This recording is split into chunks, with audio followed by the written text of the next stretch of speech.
In today's video, I'm going to teach you how to find the bounce rate in Google Analytics. Now, if you're managing a website, understanding your bounce rate is crucial. It essentially tells you the percentage of visitors who land on your page and leave without interacting further. A high bounce rate can be a red flag for user experience issues or irrelevant content. So let's dive into the steps to find this important metric in Google Analytics. First, you need to head over to the Google Analytics website.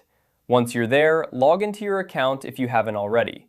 After logging in, you'll be directed to the Analytics homepage. This is your main dashboard where you can access various reports and data about your website's performance. Next, look for the Reports option in the menu. Click on it and it will take you to a section with different reporting options. This area of Google Analytics is where you can dig deeper into the specifics of your website's traffic and user behavior. From there, you'll want to find and click on Pages and Screens. This section is particularly useful as it provides insights into how users are interacting with different pages on your site. It's a good way to see which pages are performing well and which might need some improvement. Once you're in the Pages and Screens section, look for an option that says Customize Report. This is usually indicated by a pencil icon next to it. Clicking here will allow you to tailor the report view to include the specific metrics you're interested in. In the customization options, locate and click on Metrics.